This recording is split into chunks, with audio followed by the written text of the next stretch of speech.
I think the factors that led to the carer movement in Sweden are very interesting. I think it came out of a grassroots movement really in Sweden, beginning in the early 90s, really from the work of the Red Cross Association. They started a series of conferences called Seeing Carers. It was a number of very active people in the association, together with Lennart Hansen, who was a researcher, psychologist, very passionate about care issues. He'd recently done his doctoral thesis, so he, together with Red Cross, carried out these series of conferences, which then led to Red Cross having a number of educational sessions, specifically for carers themselves. But then out of that, they developed a series of study circles, which is has a very strong tradition in Scandinavian countries of the sharing of people with first-hand experiences coming together, learning from each other, and this is what carers were doing. And Red Cross gave them the vehicle to have these study circles.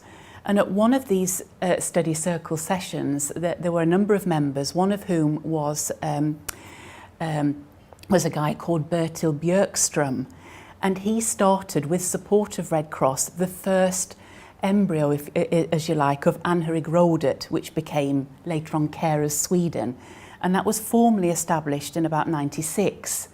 But this had been growing sort of beforehand, and he and his members, there were a local association at that time in Stockholm, they began with a number of quite innovative, a strong agenda for really raising awareness of carers, but also coming with a number of demands. They were wanting to have carers having access to free quality respite care.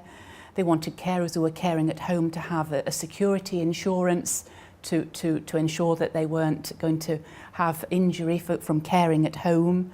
They wanted carers to have contact days already at that time for working carers, so that if they were taking their relative to the doctor or to the dentist, that they could have paid time off work to be able to do that. So many of these contact days a year.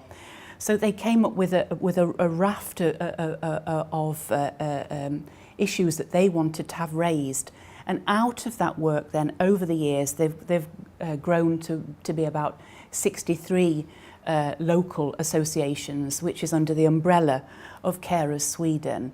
So I think that's one aspect of it. And then at the same time, a number of patient organisations, particularly the Dementia Association, also in the early 90s again recognised the role of carers.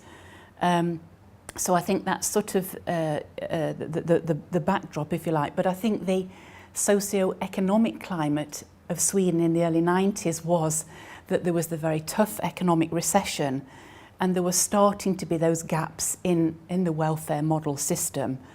Nursing home beds were starting to be reduced, and of course then there was the push on care in the community, which in effect meant care by family. So I think all these factors came together to create the beginnings of the carer movement that have grown since that time and are really flourishing, I would say, in Sweden.